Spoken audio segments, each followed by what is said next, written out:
Ito na yung pinakasulit na 99 pesos meal na natry ko dito sa may Montalban. Sa 99 pesos mo ba naman, meron ka ng 3 pirasong manok at yung nilalagay nilang sauce dito homemade. May kasama pa yung napakaraming fried rice. Kaya halos araw-araw nga ay sold out dito sa may Ghetto Gourmet. 3 months pa nga lang simula nung nagbukas sila pero ang dami na nilang customer. Located sila sa may 137 Picabal Street, Barangay San Jose, Montalban, Rizal. Nearest landmark nila itong palengke. Liko lang kayo dito sa may Cabal Street at konting lakad lang ay nandito na kayo sa pwesto nila. Ito yung palengke, matatanaw nyo pa. Kaya madali lang ito hanapin. Ito naman yung kanilang buong menu. Tinry nga namin yung kanilang chicken wing, pansit chop suey, tsaka carbonara. Solo order lang yung tinry namin na 99 pesos. Kada order nga kayo sa kanila. Tsaka pa lang nila to lulutuin kaya mainit-init nyo pa itong makakain dito. Pagdating nga namin, nagluluto sila ng manok. At grabe, tingnan nyo naman ang lalaki ng mga sukat. Yung flavor pa ng mga chicken nila, hindi powder. At talagang homemade lahat, kagaya nitong salted egg. Galing daw talaga yan sa gitna ng itlog, kaya isa ito sa mga bestseller nila. Mas maganda kung bibili kayo nito, ipahiwalay nyo yung sauce para mas masarap. Sayang nung nagpunta kami, wala yung bestseller nilang teriyaki. Kaya itong original buffalo yung in-order namin. Pero grabe, nasarapan ako dito sa flavor na to. Kaya itry nyo rin to kapag pumunta kayo dito. May lasang inihaw tong flavor na to kasi tingnan nyo naman, papaapoy yan to. Nakakadagdag din talaga sa lasa yung ganitong way ng pagluluto, kaya napakasarap. Store hours nga pala nila simula 10 AM hanggang 12 midnight. Pero ang sabi sa amin, hindi na daw sila umaabot minsan ng 12 kasi 9 pa lang sold out na sila. Kaya alas 3 pa lang ng hapon nagpunta na kami dito. Kung gusto nyo naman itry yung kanilang carbonara, available ito simula 6 PM onward. Kaya ito bumalik pa kami para itry naman yung kanilang carbonara. Malalasahan mo yung mushroom dito at medyo manamis-namis yung lasa. Ito naman yung kanilang pansit chop suey, 99 pesos din to. Na may mga sahog na gulay at pansit. Masarap yung pagkain nila at napakabait pa ng mga owner. Alam ko na ngayon kung bakit ang dami nilang customer. Tingnan nyo, meron pa silang pa-loyalty card. Pwede ka makakuha ng free drinks tas may discount ka pa sa mga wings. Pinapahalagahan nila yung mga customer nila. Kaya ganitong kainan yung masarap balik-balikan. Sobrang dami nga nagko-comment nito at nagre-recommend na puntahan din daw namin to. Maraming salamat po sa mga comment nyo. Kasi kung hindi dahil sa inyo, hindi namin madidiskubre na may sulit na 99 pesos meal pala dito sa may Montalban. Hindi ka nila titipirin sa serving, bagong luto, at masasarap lahat ng timpla ng pagkain. Kahit itong kanin pa nga lang nila, malasa na. Kung hindi nga pala kayo makakadayo dito, pwede na rin kayo magpa-deliver at mag-message lang kayo sa kanilang Facebook page.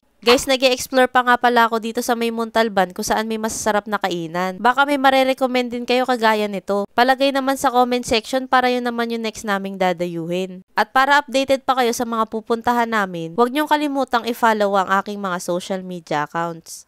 Yun lang, maraming salamat sa panonood. Bye!